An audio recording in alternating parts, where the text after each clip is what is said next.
Hey guys, welcome back. In this episode, we're going to cover on how to shoot in manual and why. Now, when I talk about manual, I'm really talking about manual exposure. There is manual focus and manual flash settings, but we'll cover that in a different episode. And why would you want to do that when you have a little button here that you can flip and go to full auto, and it's just easier, right? Well, the camera does a good job, especially modern day cameras, of getting that exposure right. But the camera can't think like a human brain. It doesn't know if you're trying to get underexposed, like in a silhouette, or you're trying to overexpose a shot, whereas if you're in bright daylight and your subject is in the shade, it doesn't know that. It's just exposing units of measurement. It's not smart enough to know. The other thing is motion, right? So if you have somebody sitting, walking, running, sports photography is going to be a lot different, right, than somebody sitting on a chair, because that's where we come into shutter speed, and we'll talk about that in a minute. Be careful. I'm going to give the illustration on the Fuji XT2 because it has a great form factor in dials, so it's easy to kind of explain why and what we're changing. So let's take a look at aperture. One of the things I really like about Fuji is the aperture ring on the lenses. It's very tactile, engaging. You don't have to go into a menu or a button. You can look down at your camera and know what f-stop you're at and adjust appropriately. Even when the camera is off, you can go ahead and adjust your settings how you want it. The aperture settings are in f-stops, and it goes from f16 down, in this case, to 1.2. This is a 56 millimeter 1.2, and the 1.2 is always stated because that is the maximum aperture of the lens. And it's kind of counterintuitive. The f-stops, f16 is actually a smaller opening, but that's just how it is. There is a calculation, but we won't go into that of why the f-stops are the way they are. It actually has foundation, it has meaning, but again, we're not going to cover that today. I'm going to show you what this is. There's an aperture blade inside of the camera. We're going to go ahead and use the flashlight here. I have it on f11, but let's go to f16. f16 is the smallest aperture, and I'm going to go ahead and hit the shutter release button to close down those blades. Okay. I'm going to do it again. See how that's shutting and opening? So what that's doing is letting just a small amount of this light from the flashlight to go through that hole and hit that sensor, and that's where your exposure comes from. The bigger the aperture, that would be wide open. That would be f1.2. As you can see, it's again wide open. So when you hear people say shoot it wide open, or the lens might not be really sharp wide open, that means that you're shooting at the widest aperture that the lens has to offer. Typically, it's not the sharpest, the wide open, but on some of the very good lenses, a high-end quality, they're maybe not as sharp, but they're very, very sharp, wide open. And the aperture has a couple significant factors. One being your amount of light that it lets into your camera. So if you're shooting at 1.2, you got that big wide opening. That sensor is just getting as much light as it possibly can. This helps out tremendously if you're shooting indoors, event photography, weddings, communions, anything you're inside, you know, a dance recital, a play at school for one of your children. You want to lower your f-stops, right, to be able to compensate with a lower ISO. So you might be shooting at 1600 ISO at an f-stop of 5.6. And if you want to go down 2 stops of ISO, meaning from 1600 to 8 now to 4, you have to go 2 stops on the f-stop. So I'll give you an example of this. Say I'm shooting at 5.6. If I want to go 2 stops lower, if this is a perfect exposure at 1600, I don't have my camera facing you as far as you can see the screen and the exposure, but if I go down 2 stops, my picture, without making any adjustment, my picture is going to be 2 stops underexposed. because the way Fuji does it, those are all stops.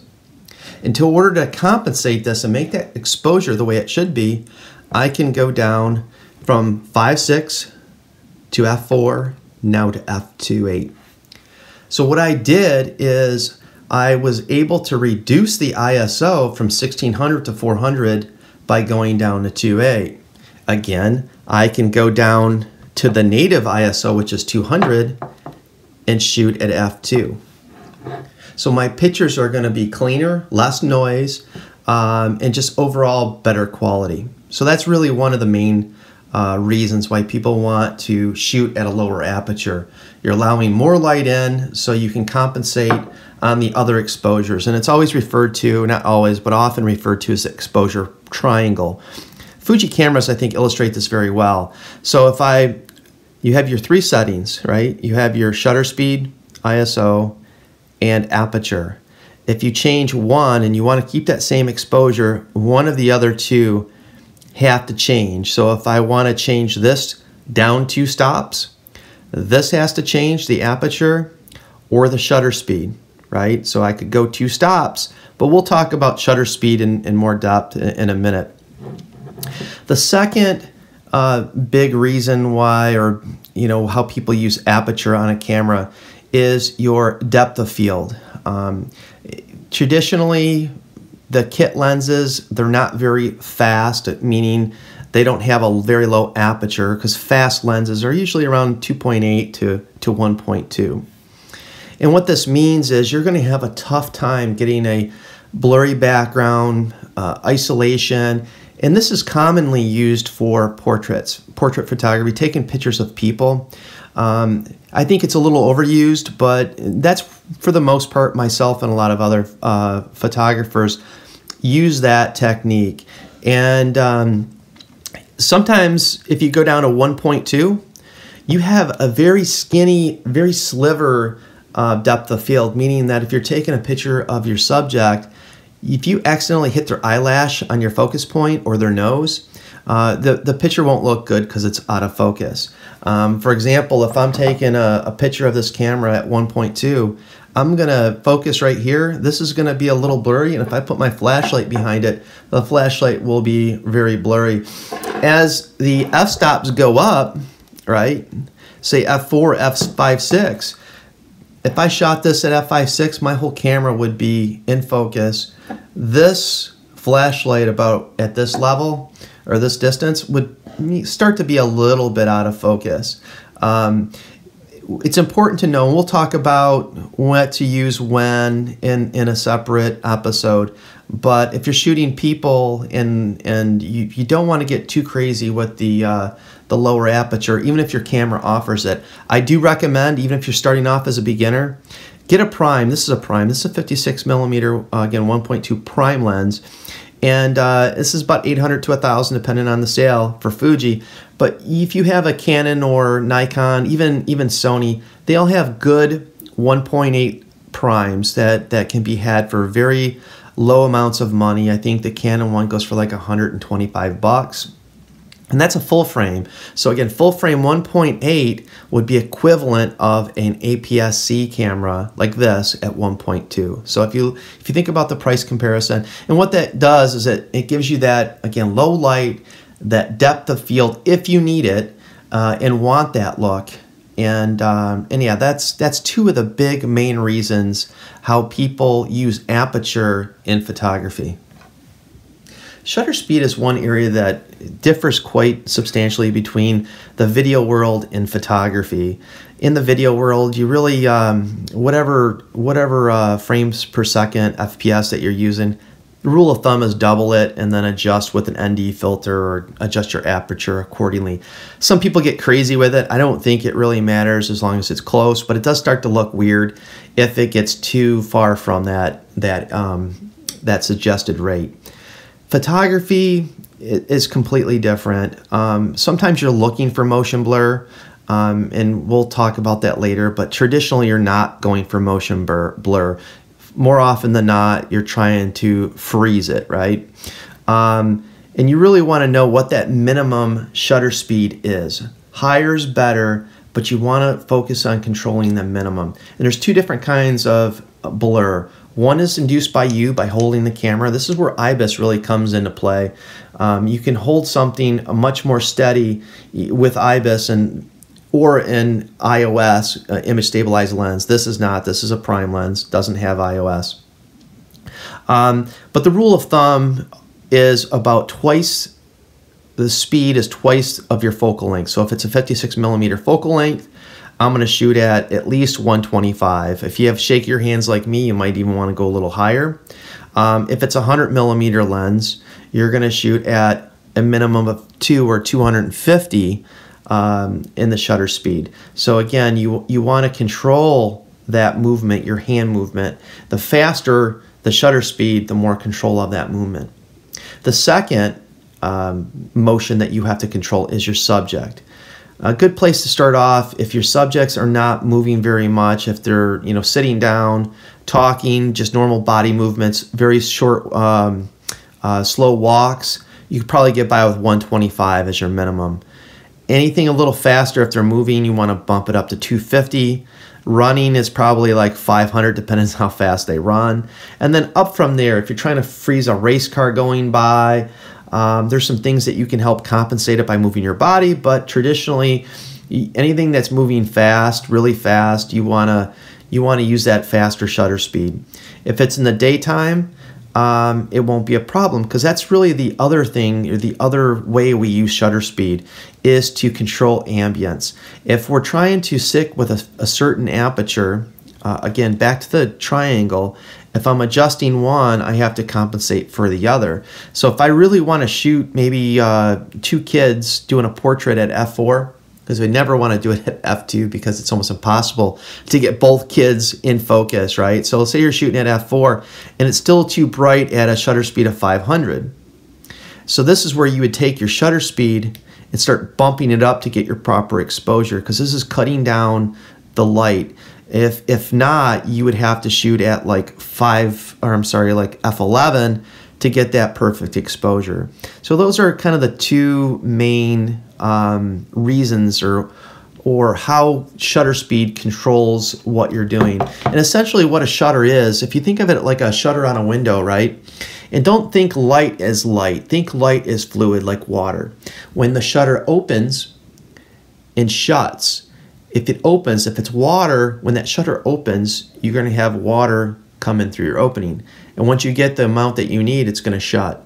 Now, if you're a landscape photographer, you could shoot for like literally 5 or more minutes with your shutter open. They want motion blur. They're trying to take a photo of a landscape. The landscape's not moving at all, but the water's moving just ever so slightly.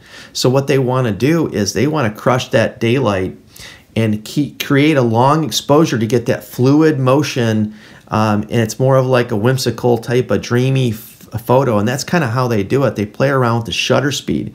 There's other reasons to mess with shutter, but I'm going to keep it basic for this episode in the series. I might touch upon it later on in the different episode, but that is, in a nutshell, that's how you use shutter speed in your exposure. Now, the last component of the exposure triangle is ISO. Some would even argue that ISO isn't even part of the true exposure because it's a modern digital camera, and I tend to agree with that. It's not like the film days.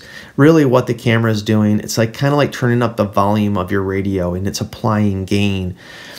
200 ISO is the base, so what that means is at the base ISO, I'm going to get the best image quality, less noise, lowest amount of noise for this camera. As I start increasing that ISO, increasing that volume, if you will, right, applying gain, I'm going to bring up the light on that photo, but no more light's coming in. I'm just artificially applying gain to that image to boost the exposure.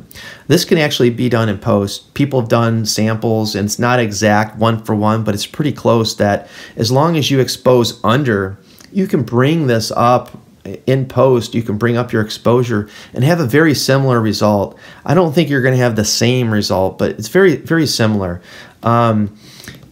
For this camera, the base ISO is 200. That means at 200, I'm going to get the best quality, the lowest amount of grain.